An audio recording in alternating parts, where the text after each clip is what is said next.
اچھا میرے پاکستانیوں، آج سے 1 سال پہلے میں اپنی ڈائری اٹھا کے تو پرائم منسٹر ہاؤس سے گھر گیا تھا، اور اس کے پیچھے ایک بہت بڑی سازش تھی۔ سازش کچھ سال پہلے سے شروع ہوئی۔ میں ایک سربراہ کو مل رہا تھا مڈل ایسٹ سے، تو اس نے مجھے کہا کہ تمہیں پتہ ہے کہ تمہیں ہٹانے کی کوشش کر رہی ہے، اور جو تمہارا آرمی چیف ہے وہ تمہارے سے خوش نہیں ہے۔ تو میں بڑا حیران ہوا، میں تو سمجھا ہم ایک پیج پہ ہیں اور ہمیں تو کوئی سوچ بھی نہیں سکتا تھا۔ تو میں نے اس کو کہا تم کیا باتیں کر رہے ہو؟ مجھے کہ کانفرنس پہ ملا،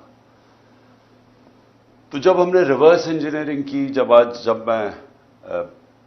جب سے ہماری گورنمنٹ گئی، اور میں نے پھر پیچھے سارا جائزہ لیا کہ کیا کیا ایونٹس ہوئے اور کس طرح کی سازش ہوئی اور کون کون اس میں ملوث تھا، لیکن ایک کردار جو سب سے جو اس کا ماسٹر مائنڈ تھا، تو وہ پھر آہستہ آہستہ ساری سمجھ آ گئی۔ کدھر کدھر دھوکے ہوئے ہمارے سے، کدھر کدھر ہمیں لال بتی کے پیچھے لگایا گیا، کدھر کدھر جھوٹ بولے گئے، اور ساری کوشش یہ تھی، پہلے سے پلان بنا ہوا تھا کہ مجھے ریپلیس کرنا تھا شہباز شریف سے۔ شہباز شریف سے انڈرسٹینڈنگ ہو چکی تھی جنرل باجوہ کی، اور ان کے کیسز ختم کروائے، اس کو سزا ملنے والی تھی۔ ایف آئی اے کیس میں 16 ارب کا کیس، اور پھر نیب کا 8 ارب کا وہ جو فیک اکاؤنٹس کا کیس تھا، تو سزا ہونے والی تھی۔ تو کیسے پھر اس کو پورا بچایا بھی گیا اور پھر اس کو لایا بھی گیا۔ اور پھر جو ہم سمجھتے تھے کہ امریکہ سے سازش شروع ہوئی ہے، شروع وہاں سے نہیں ہوئی، شروع ادھر سے ہوئی تھی۔ انہوں نے حسین حقانی کو ہمارے گورنمنٹ نے ہائر کروایا گیا، میرے خلاف پروپیگنڈا کیا گیا، اور اس نے کہا کہ کیسے جنرل باجوہ کتنے اچھے ہیں اور پرو امریکہ ہے، اور عمران خان اینٹی امریکہ ہے، اور پھر ادھر سے وہ سائفر آیا۔ تو یہ خیر ہمیں بعد میں ساری چیزیں سامنے آ گئی۔ اب تو واضح ہے کہ یہ پہلے سے سازش تھی، اور اس کے اندر پھر باقی سارے ملتے گئے، یہ سارے پی ڈی ایم کے لوگ، یہ سب شامل تھے بعد میں۔ آج کا ہمارا ہم نے وائٹ پیپر نکالا ہے، اس کا مقصد صرف یہ ہے بتانے کے لیے کہ 1 سال میں ہوا کیا پاکستان سے، پاکستان 1 سال پہلے کھڑا کدھر تھا اور آج کدھر پہنچ گیا۔ تو میں یہ چاہتا تھا کہ آج اپنی قوم کے سامنے موٹی موٹی چیزیں رکھوں، کہ ایک بند کمرے میں تھوڑے سے لوگوں نے مل کے فیصلہ کر کے آج جدھر پاکستان کو پہنچا دیا ہے، تو قوم کو کم از کم پتہ چلے کہ قوم سے ہوا کیا ہے۔ سب سے پہلے جیسے اور پاکستان کھڑا کدھر، 10 سال پہلے کدھر کھڑا تھا؟ ایک تو اکنامک سروے میں آپ ساری چیزیں دیکھ سکتے ہیں، جو پاکستان کی جو ہر سال معیشت کے اوپر جو ایک سروے چھپتی ہے، اس میں یہ سب چیزیں آ جائیں گی۔ لیکن جو موٹی موٹی چیزیں یہ ہیں کہ ایک اکانومی جو بینکرپٹ تھی 2018 میں، سب سے بڑا بیرونی خسارہ تھا، کرنٹ اکاؤنٹ ڈیفیسٹ تقریباً 20 ارب ڈالر کا۔ یہ پاکستان کی تاریخ کا ہمیں سب سے بڑا خسارہ ملا تھا، اور ریزروز تھے کوئی 8 ارب ڈالر کے رہ گئے، تو روپے پہ پریشر تھا۔ اس مشکل وقت پہ گورنمنٹ ملی، پہلے سال سٹیبلائز کی، دوسرے 2 سال کرونا سے ہمیں ڈیل کرنا پڑا۔ اب کرونا یہ یاد رکھیں کہ دنیا میں جو اس نے تباہی مچائی ہے، دنیا کی اکانومیز میں تباہی مچائی ہے، یہ کبھی سب کے سامنے ہے۔ یہ آپ بڑے آرام سے دیکھ سکتے ہیں کہ منفی میں چلی گئی گروتھ ریٹ، ہندوستان 7% پہ آگے بڑھ رہا تھا، وہ منفی میں چلا گیا۔ تو پاکستان نے جس طرح کرونا کا مقابلہ کیا، دنیا نے اکنالج کیا، دنیا کے World Economic Forum, Economist magazine, ہر فورم کے اندر، ورلڈ ہیلتھ آرگنائزیشن نے اکنالج کیا کہ پاکستان ان چند ملکوں میں تھا، ٹاپ 3 ملکوں میں، جنہوں نے سب سے بہتر طریقے سے اتنا بڑا ایک کرائسس تھا اس کو سنبھالا۔ میں یہ صرف سوچ رہا ہوں کہ جو ان کی 1 سال کی کارکردگی ہے، اگر یہ خدا نہ خواستہ ہوتے تب تو انہوں نے کیا کرنا تھا؟ انہوں نے جو ملک سے ابھی کیا ہے، سوچیں ابھی تو کرائسس تو ان کو کوئی ملا ہی نہیں ہے، کرائسس تو سارے ہمیں ملے تھے، کیونکہ کورونا کا کرائسس ہم نے ڈیل کیا. انہوں نے جو بینکرپٹ کر کے گئے وہ ہم نے اکانومی کھڑی کی. تو اگر یہ وہاں ہوتے تو انہوں نے سب سے پہلے تو لاک ڈاؤن لگا دینا تھا. ان کی سٹیٹمنٹس آ کے بند کر دو پاکستان کو. تو اگر وہ بند کر دیتے، آگے مشکل حالات تھے، تو یہاں تو لوگوں نے بھوکے مر جانا تھا. تو ہم نے جو اسمارٹ لاک ڈاؤن ان کی تنقید بھی سنی، تو شکر کریں کہ یہ اللہ نے ان کو تب وہاں نہیں رکھا ہوا تھا. اس کے بعد آخری 2 سال 5.7% پہ ہماری اکانومی اوپر گئی اور 6% پہ اوپر گئی. اور یہ یاد رکھیں کہ 17 سال میں بہترین پاکستان کی اکنامک پرفارمنس تھی.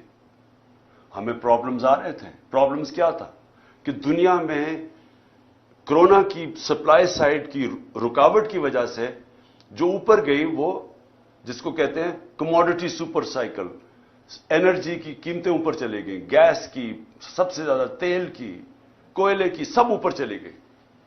اور اس کی وجہ سے ساری دنیا کے اندر مہنگائی آئی. تو ہم بھی مہنگائی سے ڈیل کر رہے تھے. ہمیں مسلسل انہوں نے کہا کہ مہنگائی میں ملک تباہ ہو گیا.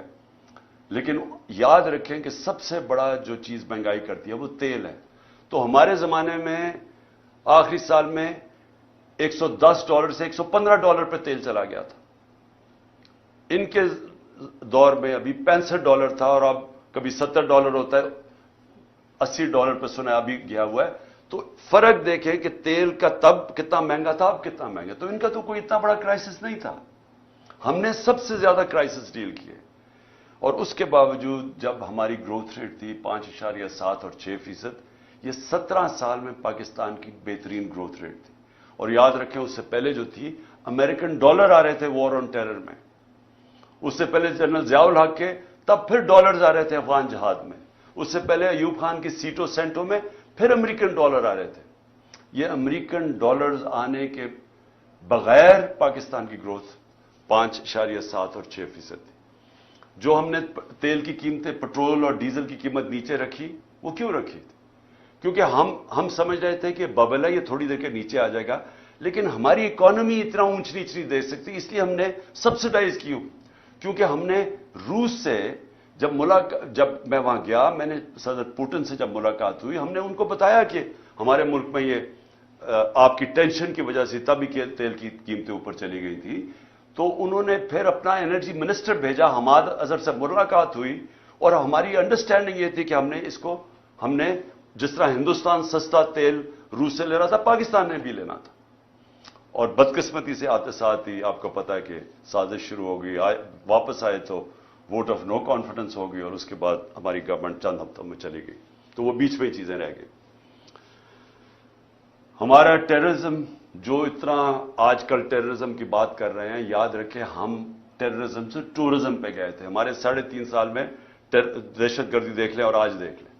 اور جب جو امریکہ نکلا افغانستان سے، تو وہ بہترین ٹائم تھا اس وقت کہ افغان گورنمنٹ کے ساتھ کوآپریٹ کر کے ہم اس ملک کے اندر جو دہشت گردی جو تھوڑی بہت بھی تھی، اس کے اوپر بھی قابو پا سکتے تھے. لیکن کچھ نہیں کیا گیا.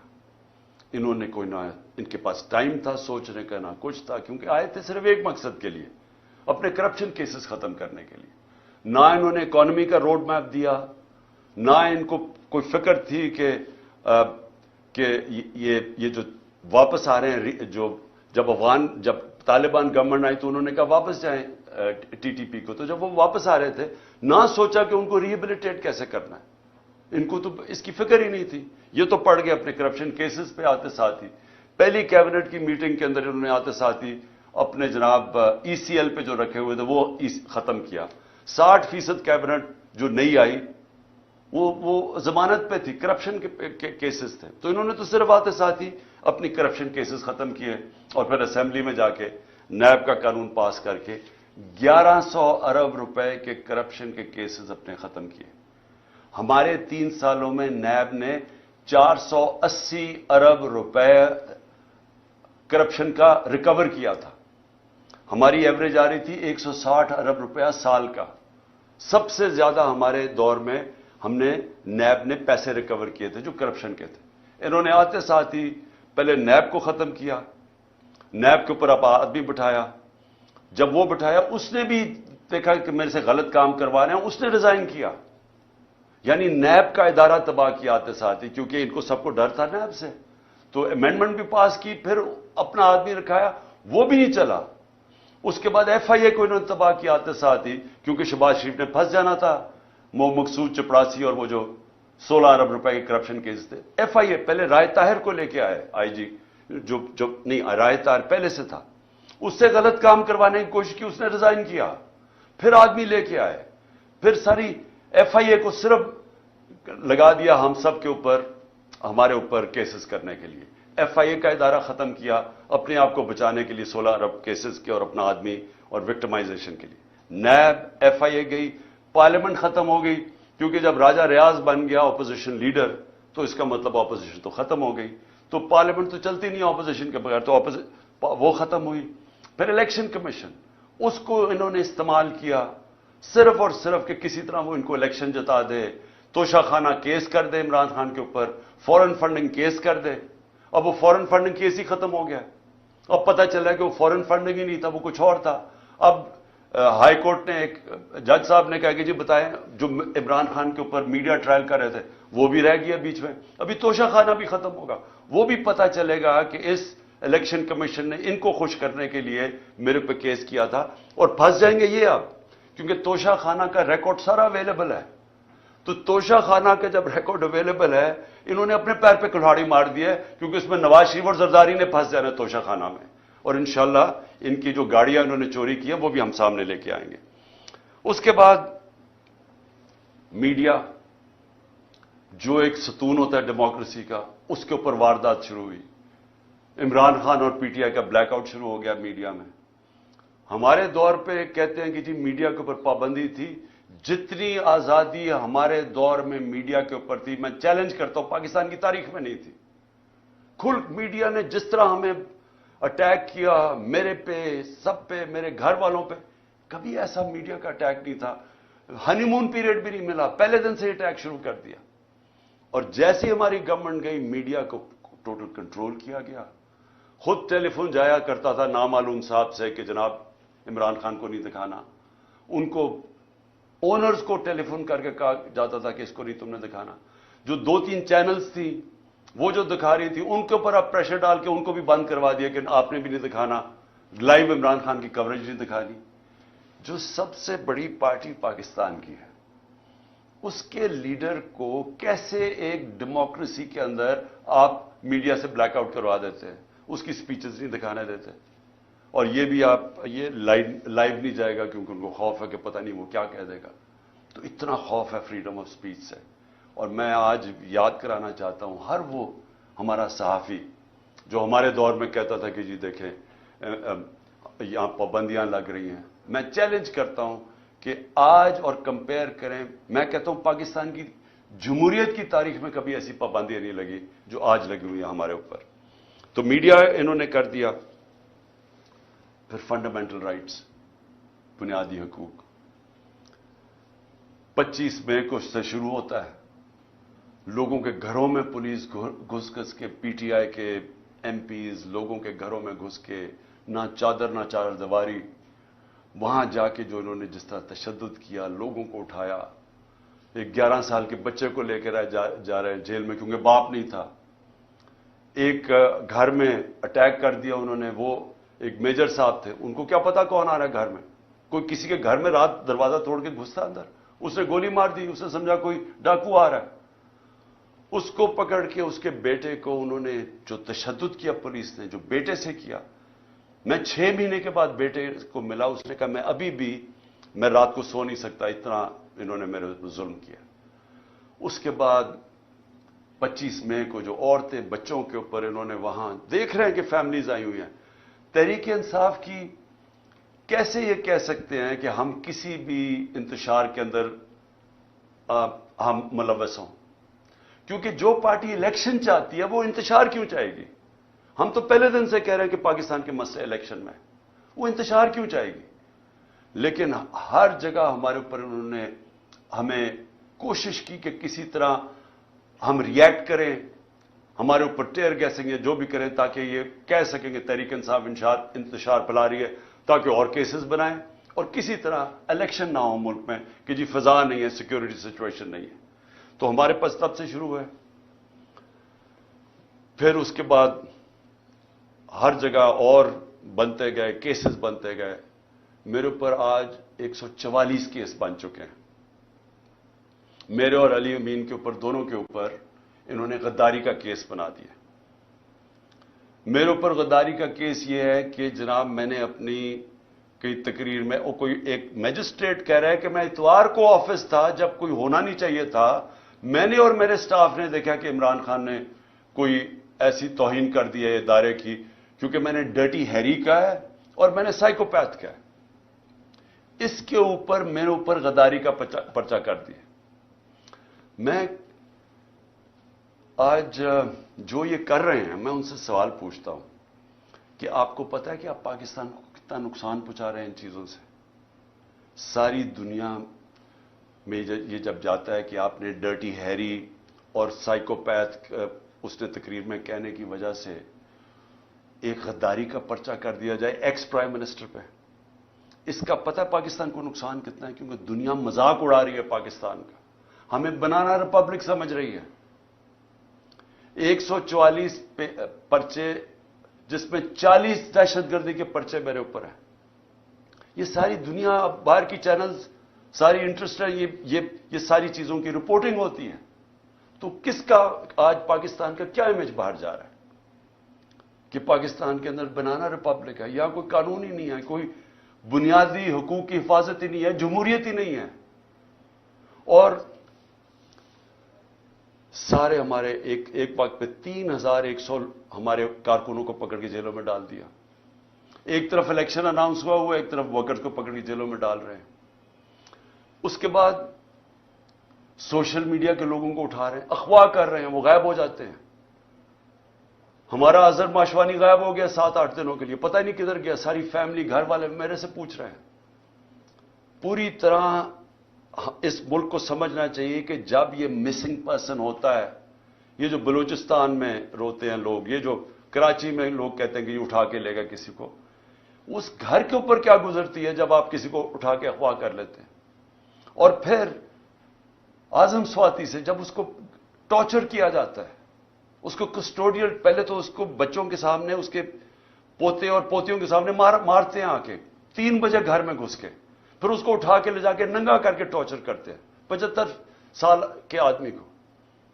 اس کے اندر اتنا غصہ ہے آج، کیونکہ جب آپ کسی سے اس طرح ذلیل کرتے ہیں، آئین کا جو آرٹیکل 14 ہے، جو رائٹ ٹو ڈگنیٹی دیتا ہے، ہمیں ہماری عزت نفس کی حفاظت کرتا ہے، جب آپ اس کو ننگا کر کے ایک ٹویٹ کے اوپر کہ اس نے باجوہ کو کہہ دیا کہ NRO 2 آپ نے دیا ہے، اس کے اوپر اس کو ننگا کر کے اس کو تشدد کرو، سوچو کہ اس کا کیا امپیکٹ گیا، ہماری پارٹی پہ کیا امپیکٹ گیا. اور سب کو پتا کون اس کے پیچھے تھا.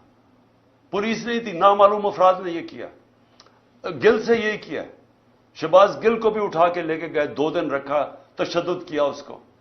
ایک یونیورسٹی کا پروفیسر ہے، اس کو پکڑ کے انہوں نے تشدد کیا. کدھر گئے فنڈامنٹل رائٹس؟ کوئی پوچھنے والا نہیں. خوف ہے ساری جگہ کہ او ہو جی نامعلوم نے اٹھا لیا. خوف ہے ان کا کہ کوئی سب ان کے سامنے ڈرتے ہیں. سوشل میڈیا کے بچوں کو پکڑا، کسی کو کبھی کوئی اٹھا لے، ان کی عجیب عجیب خبریں آئیں، پکڑ کے وہی ننگا کر کے ان کو ذلیل کر کے ان کو پھر گھر واپس دے کہ آپ نے کچھ نہیں کہنا، آپ نے کسی کی تنقید نہیں کرنی. کوئی یہاں ایک ایسے انٹچبلز ہیں، ان کا نام بھی نہیں آپ نے لینا. یعنی یہ کوئی مشرف کے مارشل لا کے اندر ہم نے کبھی اس طرح کی سختی نہیں دیکھی. میں نے کبھی اس طرح، میں اپوزیشن میں تھا، کبھی میں نے اس طرح کا ظلم نہیں دیکھا جو ہمارے اوپر ہوا اور ہوتا جا رہا ہے، رکتا نہیں ہے. ہمارے جو لوگوں کو اٹھاتے ہیں وہ سب بتاتے ہیں، ان کو پکڑ کے لے جاتے ہیں. روزوں میں انہوں کو اٹھایا، نہ ان کو روزہ کھولنے دیا، گندا پانی دیں، پھر کوئی نامعلوم افراد آ جائے، ان سے پکڑ کے لوگوں کو ان کو پھینٹا لگایا ان کو. اور پولیس کا میں یہ کہہ دوں کہ زیادہ تر پولیس ہمارے ساتھ سمپیتھیٹک تھی. لیکن میں اب اپنے گھر کا بتانا چاہتا ہوں کہ میرے گھر کے اوپر جو یہاں اٹیک ہوا. دیکھیں، پہلے آپ سمجھ جائیں کہ وہ ہوا تھا، ایشو تھا کیا، وہ وارنٹ کس چیز کی تھی. وارنٹ یہ تھی کہ ایک میجسٹریٹ کے کورٹ نے کہا کہ عمران خان کو وہاں ایک کیس کے اندر اپنی حاضری دینی ہے بیل کے لیے. میں کیوں نہیں جا سکا؟ پہلے مجھے گولی لگی ہوئی تھی. 3.5 مہینے میں میری ٹانگ ٹھیک نہیں تھی، ٹریول نہیں کر سکا. اس کے بعد میں نے ساری عدالتوں میں، ہائی کورٹ اسلام آباد جانا شروع کیا. اس عدالت میں اس لیے نہیں جا سکا کیونکہ وہ کچہری میں، ایف8 کچہری میں جدھر وہ عدالت ہے ادھر 2 دفعہ دہشت گردی کے حملے ہوئے ہیں. ججز اور وکیل وہاں مر چکے ہیں اس میں. اس لیے ہماری سیکیورٹی، کیونکہ گورنمنٹ کا کام ہے مجھے سیکیورٹی دینا، یہ دے نہیں رہے. انہوں نے جو پرائم منسٹر کی بھی سیکیورٹی تھی، ایکس پرائم منسٹر، وہ بھی ہٹا لی ہے، اور اس جگہ کے اوپر سیکیورٹی تھی نہیں.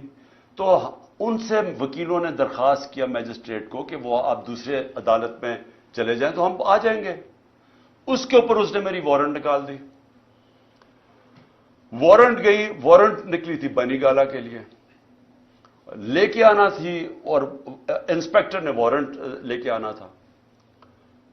وہ ڈی آئی جی وہ بنی گالا کی وارنٹ لے کے یہاں جاتا ہے، اس کا پروسیجر ہی بالکل غلط ہے.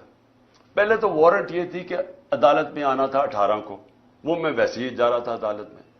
لیکن وہ وارنٹ یہ 3-4 دن پہلے آ گئے یہاں کہ جی آپ کو ہم نے اریسٹ کرنا ہے. بالکل غلط تھا، غیر قانونی تھا. اس کے بعد انہوں نے جب یہاں پولیس فوج جمع کر دی، جس طرح کہ دنیا کا سب سے بڑا دہشت گرد یہاں چھپا ہوا ہے، 3 طرف سے پولیس.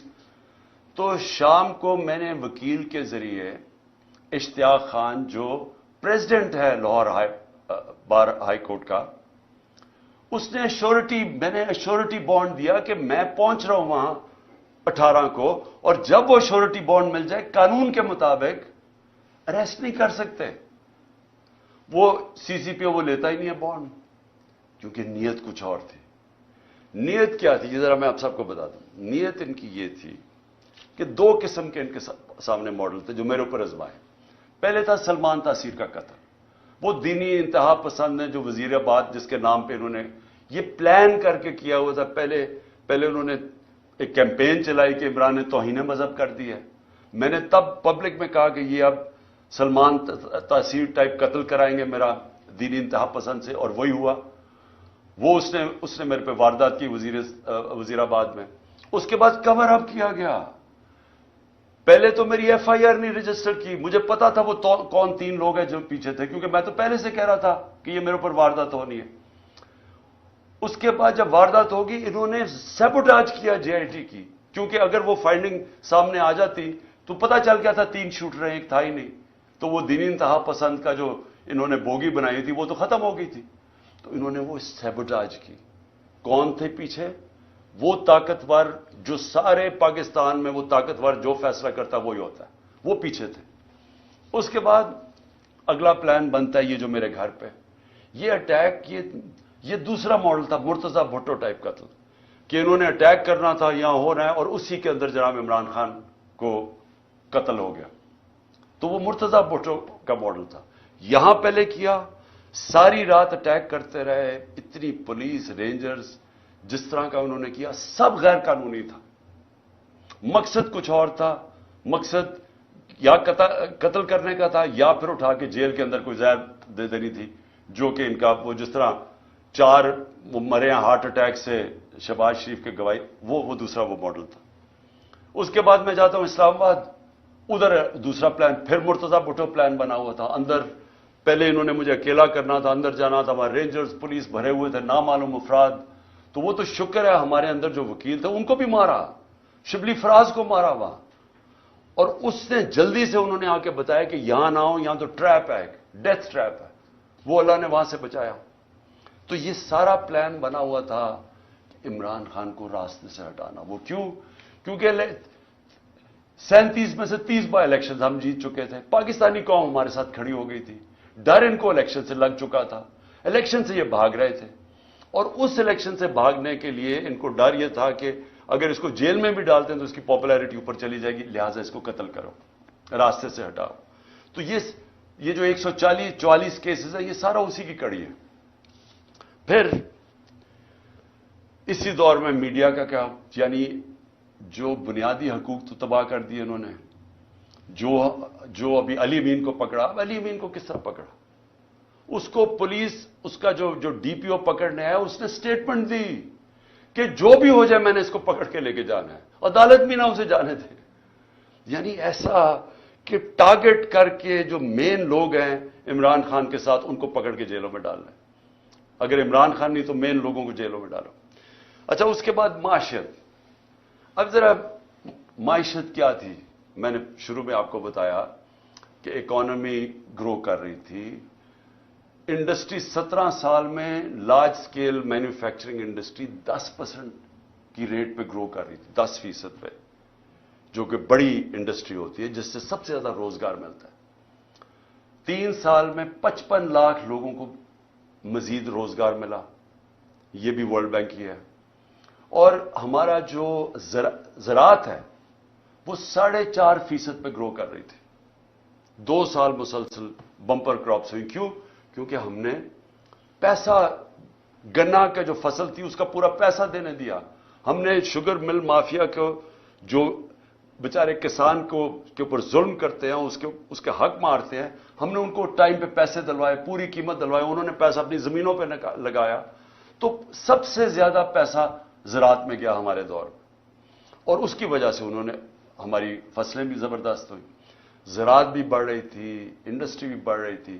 آئی ٹی کی ایکسپورٹس جو مستقبل ہے 75% 2 سالوں میں بڑھی. تو ملک تو صحیح راستے پہ جا رہا تھا، ریکارڈ ہماری ٹیکس کلیکشن ہو رہی تھی. تو اب کیا حالات ہیں معیشت کے؟ 6% سے ورلڈ بینک کے مطابق 0.4% پہ گروتھ ریٹ نیچے چلی گئی.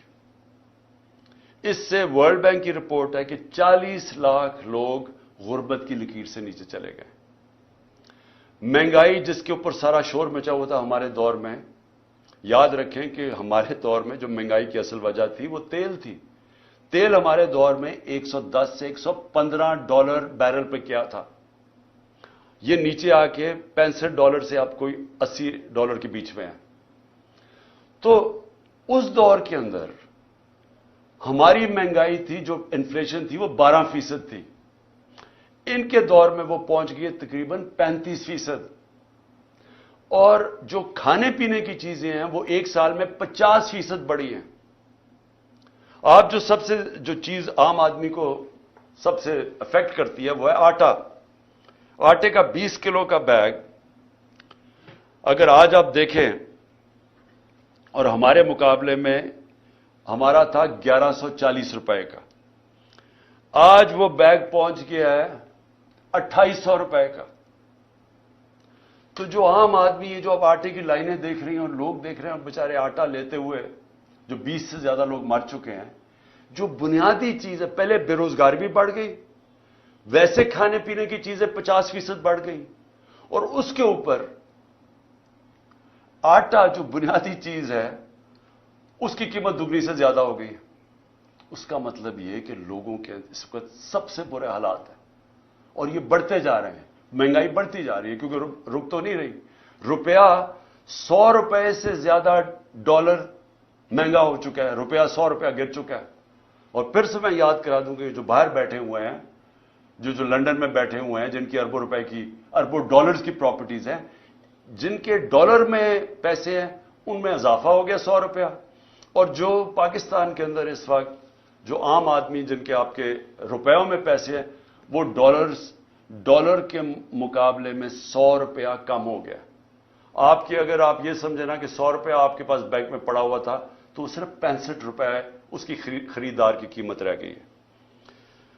ایکسپورٹس 10% گر گئی ہیں. ہماری ایکسپورٹس آخری 2-3 سالوں میں بڑھتی جا رہی تھی. اب بجائے بڑھنے کے ایکسپورٹس 10% کم ہو گئی ہیں. اس کا مطلب کہ ہمیں اور زیادہ مسئلہ ڈالرز کا آنے والا ہے، کیونکہ ہم اب قرضے تو لے رہے ہیں، لیکن قرضے واپس کرنے کے لیے جو ہمارے پاس دولت میں اضافہ ہونا چاہیے، یعنی ایکسپورٹس میں اضافہ اور ریمیٹنسز میں، وہ بجائے بڑھنے کے وہ یا رک گیا یا کم ہو گیا. تو ڈالرز تو کم آ رہے ہیں اور قرضے بڑھتے جا رہے ہیں. اور انڈسٹری جو سب سے خطرناک ہے پاکستان میں، کہ آپ کی دولت میں اضافہ انڈسٹریلائزیشن سے ہوتا ہے. جو ہماری انڈسٹری بڑھتی جا رہی تھی، جو لارج سکیل مینوفیکچرنگ 10% بڑھ رہی تھی، وہ آج 50% انڈسٹری بند ہو چکی ہے. اور جو آج انڈسٹری کا حال ہے، اس کا اب ڈائریکٹ امپیکٹ پڑ رہا ہے. جس طرح میں نے کہا ہمارے دور میں، یہ صرف سال پہلے فیصل آباد میں پوچھیں، ان کو ٹیکسٹائل انڈسٹری کا سکلڈ ورکر نہیں مل رہا تھا، مزدور نہیں مل رہا تھا.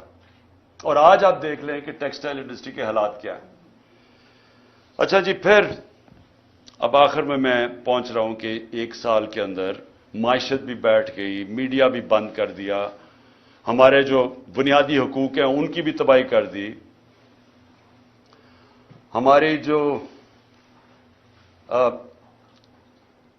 ہماری جو ٹیررزم ہے پاکستان میں، جو ٹورزم کی طرف چلے گئے تھے، باہر کی برٹش ایئرویز، باہر کی airline, Virgin Atlantic airlines آنی شروع ہو گئی تھی پاکستان میں، کرکٹ ٹیمز آنی شروع ہو گئی تھی، وہ آج پھر دہشت گردی بڑھتی جا رہی ہے. کیونکہ امن تھا تو یہ سب آ رہے تھے، تو ان کے دور میں دہشت گردی بڑھتی جا رہی ہے. اب آخر میں اپنی بات ختم کرتا ہوں. اب پاکستان کدھر جا رہا ہے؟ ساری قوم کو ہمیں اب سوچنا چاہیے کہ ہمارا ملک جا کدھر رہا ہے. سارے ادارے ہمارے گئے، پارلیمنٹ ہماری گئی. جس طرح پھر سے دیکھیں، ملک چلتا ہے اداروں کے اوپر. پارلیمنٹ ایک ادارہ ہے، پارلیمنٹ کی آج حیثیت ختم ہو گئی ہے. آج پارلیمنٹ کے اندر کورم ہی پورا نہیں ہوتا تو اس کو کوئی شوق ہی نہیں ہے پارلیمنٹ میں، اس کا مقصد ہی ختم ہو گیا جب اپوزیشن ختم ہو گئی. لیکن جو گورننس کے ادارے ہیں وہ گئے ہیں. جب آپ کی الیکشن کمیشن کے اوپر اعتماد اٹھ جائے، جب نیب ختم ہو جائے، جب ایف آئی اے ختم ہو جائے جس نے انویسٹیگیٹ کرنا ہے کرپشن، ان کو صرف استعمال کرو وکٹمائزیشن کے لیے. کیئر ٹیکر گورنمنٹ، اب کیئر ٹیکر گورنمنٹ بھی ایک ادارہ ہے. وہ کیئر ٹیکر گورنمنٹس بنی اس لیے تھی کہ یہ نیوٹرل ہوں گی، تاکہ نیوٹرل گورنمنٹ نیوٹرل امپائر بنیں گی الیکشنز کروانے کے لیے. یہ اس لیے بنی تھی. یہ جو کیئر ٹیکر گورنمنٹ بنی ہے، کوئی تصور کر سکتا ہے اس طرح کے لوگوں کو کوئی نیوٹرل کہہ سکتا ہے؟ 3100 کارکنوں کو پکڑ کے جیل میں ڈال دیں، میرے گھر پہ حملہ کر دیں.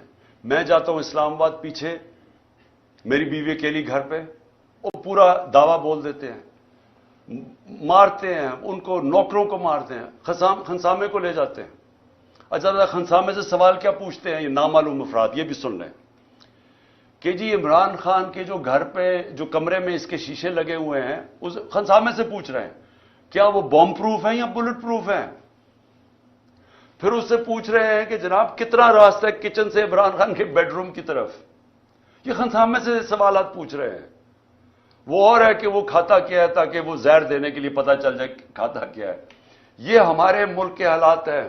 وہ بیچارے خنسامے کو مار مار کے وہاں پہلے لے جاتے ہیں. اب یہ سوال پوچھ رہے ہیں اس سے، اور اس بیچارے غریب آدمی کو پھر اپنا ایسٹ بنانے کی کوشش کر رہے ہیں کہ تاکہ آگے سے جاسوسی کریں ان کی. پہلے بھی میرے جو اسلام آباد کے جب میں پرائم منسٹر تھا، وہ دونوں میرے جو نوکر تھے، میرے جو گھر میں کام کرتے تھے، ان دونوں کو پے رولز پہ رکھ لیا نامعلوم افراد نے. ان سے بھی یہ پوچھتا ہے کھانا کیا کھاتا ہے.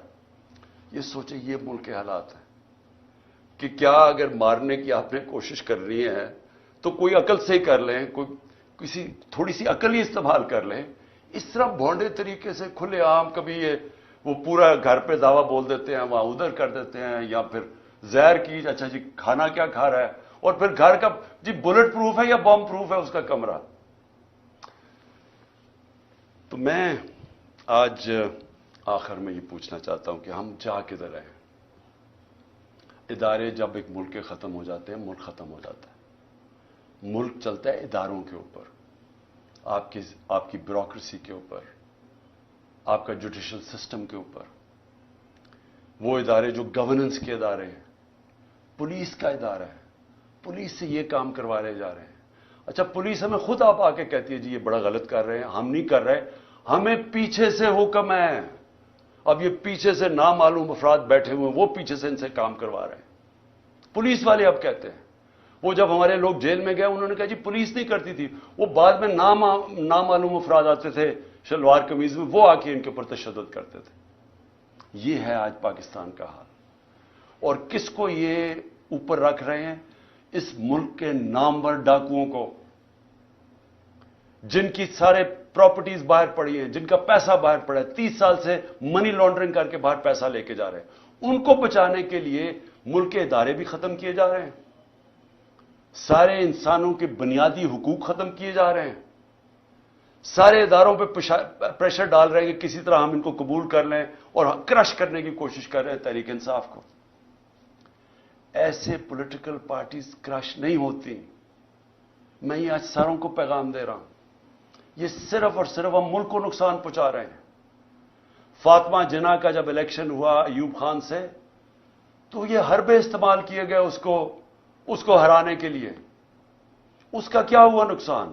ادھر سے شروع ہوا ایسٹ پاکستان کی علیحدگی. مجیب الرحمان ان کے ساتھ تھے, فاطمہ جناح کے ساتھ. ایسٹ پاکستان نے فاطمہ جناح کو ووٹ دیا تھا. یہاں حربے استعمال کر کے اس کو ہرایا گیا. کیا نتیجہ ہوا اس کا؟ ملک ٹوٹ گیا, کیونکہ وہی مجیب الرحمان آخر میں الیکشن سویپ کر گیا, کیونکہ انہوں نے کہا یہاں تو جمہوریت ہی نہیں ہے, یہاں تو ہماری آواز ہی نہیں ہے.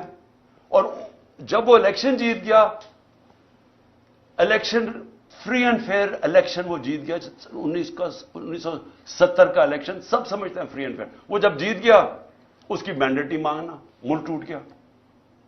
اب وہی حربے پھر استعمال کیے جا رہے ہیں کہ جو سب سے بڑی جماعت ہے اس کے ڈر سے کہ وہ الیکشن نہ جیت جائے, سارے پاکستان کا نظام کا بیڑا غرق کر رہے ہیں. ہر وہ ادارہ ختم کر رہے ہیں کہ کسی طرح ان کو جتا دے, چوروں کو, ان کو کسی طرح یا الیکشن ہونا یا یہ جیتے نا.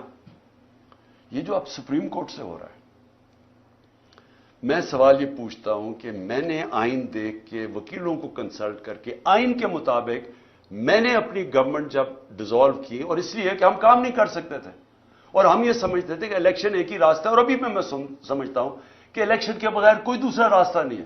ہم اپنی گورنمنٹ ڈیزالو کرتے ہیں, ادھر سے پتا چلتا ہے جی وہ اور ایشو اٹھ جاتا ہے کہ جی وہ 100 موٹو یا نہیں 100 موٹو. بھی 100 موٹو میں تو ہماری گورنمنٹ گئی تھی 1 سال پہلے, 100 موٹو میں تو گئی تھی, یہی ججز تھے, تب وہ ٹھیک تھا. اب وہ 100 موٹو لیتے تو اب کہتے جی وہ بجائے یہ فیصلہ کریں جی 90 دن کے اندر الیکشن ہونے چاہیے یا نہیں, کیا آئین کیا کہتا ہے؟ تو آئین تو واضح ہے. بجائے اس کے اوپر بات کرنے کہ کبھی کوئی جی آپس میں ججز کو تقسیم کروا دو, ان کی آپس میں انتشار کروا دو, ملک کا بیڑا غرق کروا دو, کسی طرح الیکشن نہ ہو. وہ باہر بیٹھا ہوا جو ہے, اور یہ زرداری, میں بتاؤں ان کا پاکستان میں انٹرسٹ کیا. میں پھر سے پوچھتا ہوں, چھٹیاں باہر, جب اقتدار سے نکلتے ہیں پھر باہر بھاگ جاتے ہیں, بڑے بڑے محلوں میں وہاں رہ رہے ہیں, شاپنگ باہر ہیں, سرجریز باہر ہیں, سب کچھ باہر ہے, بزنسز باہر ہیں, اس کے بچے 2 باہر کہتے ہیں پاکستان نیشنل ہی نہیں ہے. 3 دفعہ پرائم منسٹر کے بیٹے کہتے ہیں پاکستان نیشنل اس لیے نہیں ہے, یہ جواب ہی نہیں دے سکتے کہ اربوں روپے کی پراپرٹیز کدھر سے آئیں ان کے پاس. اور وہ بیٹھ کے فیصلے کر رہے ہیں پاکستان پہ, اور وہ فیصلہ کر رہے ہیں لنڈن پلان کے تحت کہ کیونکہ میں الیکشن نہیں جیت سکتا اس لیے الیکشن نہ کرواؤ اور پی ٹی آئی کو کرش کرو. اور وہ کہہ رہے ہیں کہ میں یہ جو میری اگریمنٹ ہے وہ پوری کرو, اور اس میں یہ چل رہا ہے, ملک کا بیڑا غرق ہو رہا ہے, اکانومی بیٹھ رہی, کوئی فکر نہیں ہے کہ ملک کی معیشت تباہ ہو رہی ہے. نہ پاکستان, 80% پاکستان کا بزنس مین کہتا ہے کہ ہم اس گورنمنٹ پہ اعتماد ہی نہیں ہے, لیکن پھر ان کو بٹھایا ہوا نہیں جی وہ تو ابھی اکتوبر میں نہیں آ گیا, الیکشن اور آگے جا رہے ہیں, جب تک یہ جیتیں گے نہیں. جب تک غلط فہمی یہ ہے کہ کہیں یہ لوگ تھوڑی دیر کے بعد شاید ان کو اچھا سمجھنا شروع ہو جائے. وہ کیسے اچھا سمجھیں گے؟ کون سی چیز کریں گے کہ ملک کو اس دلدل سے نکالیں گے؟ ان کے پاس تو راستہ ہی کوئی نہیں. آپ اور ان کے لیے ملک کے آئین کو بھی نقصان پہنچانے کی کوشش ہو رہی ہے, عدلیہ کو بھی تقسیم کرنے کی, ادارے بھی ختم, فنڈامنٹل رائٹس بھی ختم, ہمارے اوپر بھی 144 کیسز. اور پھر سے میں کہتا ہوں کہ ملک کا مذاق اڑا ساری دنیا میں, ساری دنیا میں پاکستان. اب کیا مجھے یہ بتائیں, جب یہ کہے گئے گورنمنٹ کہے گی کہ ہم سپریم کورٹ کا فیصلہ نہیں مانتے, تو کس انویسٹر نے پاکستان میں آنا ہے؟ جب آپ ایک انویسٹر کو جب پاکستان کی جسٹس سسٹم میں اعتماد ہی نہیں ہے, وہ کون اپنا پیسہ لے کے آئے گا پاکستان میں؟ پاکستانی اپنا پیسہ باہر لے کے جا رہے ہیں, وہ جا کے باہر انویسٹ کر رہے ہیں. اور پھر جس ملک کے اندر اگر یہ چیزیں وہ سنیں کہ ایک ایکس پرائم منسٹر کو غداری میں اس لیے اس کے اوپر کیس کر دیا کیونکہ اس نے ڈرٹی ہیری اور وہ سائیکوپیتھ لکھ دیا ہے. دنیا مذاق اڑائے گی. اس کو بنانا ریپبلک کہتے ہیں. بنانا ریپبلکس میں انویسٹمنٹ نہیں آتی. بنانا ریپبلکس میں سے سارے ان کے لوگ پیسے چوری کر کے باہر بھیج دیتے ہیں, منی لانڈرنگ کرتے ہیں. وہاں ساری جگہ شریف اور زرداری بیٹھے ہوئے ہیں. اس لیے میں آج آخر میں یہ بات کہتا ہوں کہ جو ملک ہمارا ایک سال میں جہاں آج پہنچا ہے, کوئی سوال پوچھے گا اس آدمی سے جس نے کہا جی عمران خان بڑا خطرناک ہے اس لیے میں نے فیصلہ کیا, اور اس لیے اس نے فیصلہ نہیں کیا, اس نے فیصلہ اور وجوہات سے کیا تھا. وہ ایکسٹینشن اس کا بہت بڑا وجہ تھی. وہ اپنی ایکسٹینشن چاہتا تھا. شہباز شریف نے اسے شیورٹی دی ہوئی تھی. وہ اور بات ہے کہ نواز شریف اڑ گیا. پلان سارا ایکسٹینشن کا تھا. یہ سارا ڈرامہ اس کے لیے ہوا ہے, ذات کے لیے ہوا ہے. یہ ملک کو آج پہنچایا صرف اپنے ذاتی مفادات کے لیے, اور پوری سازش اس کے لیے کی گئی تھی. تو آج کوئی پوچھے گا اس کو کہ جدھر آج پاکستان ہے 9 لاکھ لوگ ہمارے پروفیشنل ملک چھوڑ کے چلے گئے ہیں یہ پچھلے چند مہینے میں. امید چلی گئی ہے پاکستان سے. شوکت خانم سے 4 ہمارے کنسلٹنٹس چھوڑ گئے ہیں. یاد رکھیں کہ جو کینسر کے ڈاکٹرز ہوتے ہیں دنیا میں ان کی ڈیمانڈ ہوتی ہے. بڑی مشکل سے ہم ان کو لے کے آتے ہیں پاکستان, کیونکہ ایک کہیں معمولی سا بھی جو آنکولوجسٹ ہوتا ہے کینسر کا ڈاکٹر, اس کی معمولی سے کہ بھی وہ تنخواہ ہوتی ہے جو ہم پاکستان میں نہیں دے سکتے, تو مشکل سے ان کو لے کے آئے.